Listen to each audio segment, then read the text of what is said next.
Yo, what is good, YouTube? Welcome back to another JC2K video. In today's video, we are going to be doing episode number 122 of Pro Money Spent, the series where I'm Pro Pass only trying to build the best squad possible so that you can compete online without spending any sort of money. And in today's video, we have sold Trey Murphy, as y'all saw in yesterday's episode, because of Wesley Johnson, how good this card is. So we're going to see how much he's sold for, and then we're just going to hop into a game and get ourselves another game. We don't really need a game right now, to be totally fair. We already have 7 Showdown wins this week. Oh, I quit my salary cap game earlier for the Ty Lue gameplay that I uploaded earlier today, but thankfully I didn't get a ban for it. But as y'all can see, we already have 7 wins this week, which means we have our maximum sellable rewards for this week already. So there's no real need to like even win this game or anything like that, but I thought I'd put out an episode anyway. There's nothing really specific going on in my team today that I'm super concerned about. Might make some other changes to the lineup here this weekend potentially, but as of right now, this is the team that we are cooking with, and they've been playing well for me as of late, so I'm hopeful that will continue today. And yeah, with that being said, let's see how much this Trey Murphy card sold for. I bought him for literally right at this price. I think I paid like right around 170 something, and he sells for 178. So we lost basically tax on that card, which is fine. I didn't expect a card like Wesley Johnson to come out and make us a bunch of MT, or allow us to sell back Trey Murphy and make us that MT. So you know what, even though I lost a little MT on Trey Murphy, I'm not complaining because we got Wesley Johnson for free, so it doesn't really bother me that much. I did add a couple extra badges as well to Wesley Johnson from yesterday's video that y'all saw. I think I added Legend, Ankle Assassin, and Handles for Days. No, we already had Handles for Days. Legend, Ankle Assassin, and Set Shot Specialist as well, just to upgrade the card a little bit more as that 3 hunting point guard. I also need to go through my collection here this week, or just in general. What I will do is every so often, I will literally sit here and I will go through my collection. I'll lock in all the cards that I can't sell, like for example, the festival players and stuff like that, like Dyson Daniels and Ty Lue. Obviously don't lock in anybody else, but I'll go through and lock in all the cards that aren't exchangeable, like that, like Will Riley as well. And I will scroll through and look for any sort of sellable cards, and I will literally go through every single card in my collection like this, and lock in all the ones that need to be locked in, and then sell the ones that need to be sold and everything else. And once you get past the players, I will also like get obviously all the way down through here past the players, and I'll look at all the jerseys and see, are there any jerseys that I need to sell that haven't already been sold? Like as of right now, there doesn't look to be really any. These are all college jerseys. But here we go, Trailblazers Association jersey. I know that's not going to sell for much, but I might as well quick sell it. We got a bunch of college floors here. We have an extra playbook though, not going to sell for anything, but might as well go ahead and sell it. So we make some MT through that. I generally skip through the badges unless I have a bunch of extra ones, but like a logo, it's not going to sell for a bunch because it's not a rare historic logo or anything like that. But again, quick sell it. That's another 150 MT right there. It adds up over time. It's not substantial, it's not a ton, but over time it really does add up. Selling all the, for example, gold, silver, and bronze shoes, same thing here. I will literally go through and sell everything, and I understand this takes time and it's a little annoying sometimes, but honestly I think it's worth it because you make a decent amount of MT over time from doing this. If you are consistent with it, you will throughout the year make a good chunk of MT from all this stuff, and it adds up over time. That is what I will say. But with that being said, let's see, is there anything else here real quickly? I need to go through and go back and look at the players, but other than that, I think we can go through and sell everything. Historic courts, historic jerseys, stuff like that, that generally sells for more, so I'll throw that stuff on the auction house. But a lot of this stuff I know doesn't actually sell for anything, so I'll go through and quick sell it. And now basically all we need to do is go through the players, because I didn't actually go through the players closely to see which players weren't locked in that were sellable, because I'm sure there's a couple in here somewhere. But yeah, this is generally a good way to just like do it once every couple weeks. Just go through your collection and see what's falling through the cracks.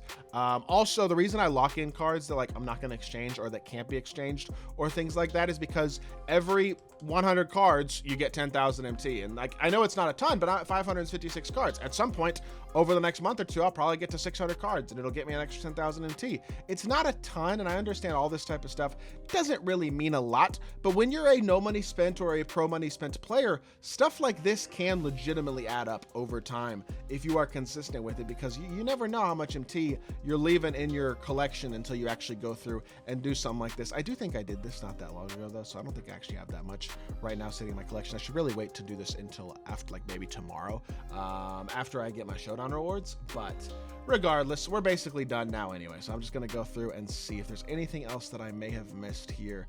I don't think so, honestly.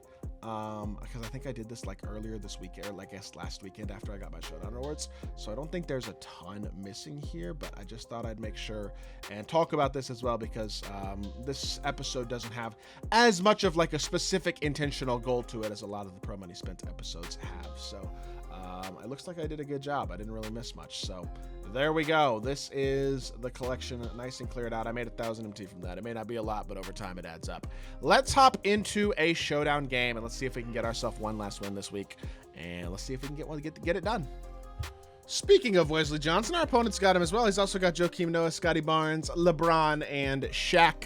I'm considering getting Scotty Barnes. That's a card that I might sell JR and get Scotty Barnes. I'm also considering selling Tim Thomas and getting Tyrus Thomas. So a couple of upgrades that I'd potentially like to make. I just don't know if I'm willing to sacrifice the MT right now, but we're going up against yet another tier 1 player. We play tier 1 players, I feel like, almost every single day. It's kind of funny. I don't know. I feel like my matchups this season specifically have just been so difficult, and I don't really know why that is.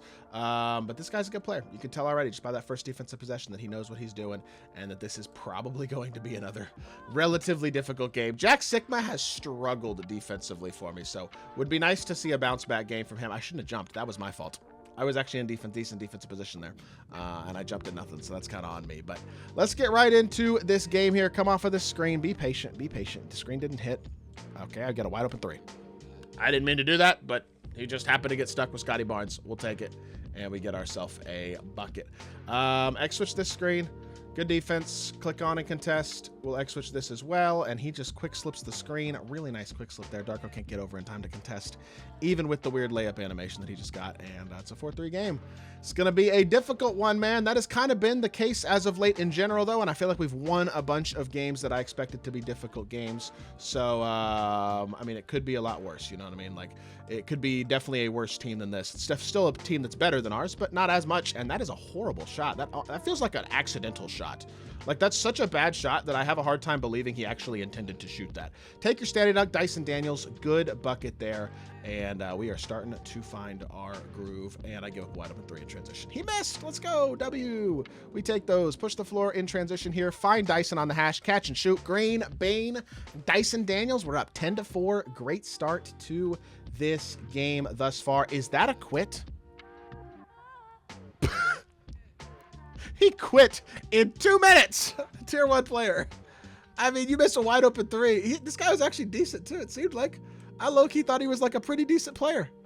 I guess. I mean, I'll take it. Well, if in case he somehow like batteries went out of his controller or something, I always try to score just to take advantage of it. But it looks like he's up out of here. I am baffled by that. You know what? I am not going to play another Showdown game. This is going to be a very quick episode, but real quickly, we'll just talk about Breakout and what I need to do for 100 overall Tom Chambers, what I actually need to be grinding more, because I haven't done a ton of it. I've been slacking, but I'm just going to call this episode here. I just wanted to get an episode done to be completely transparent with y'all, but didn't really have a huge point to today's episode. So if nothing else, we got ourselves another Showdown win. We are now at 25 for the season. Didn't have to use any of our game changer cards this week, which is nice. We've also reached the next checkpoint, which means we are 2 wins away from tier 3. And we have this void event pack from the vault as well, which isn't going to give me anything interesting or special, but that's okay. We get a Nets playbook.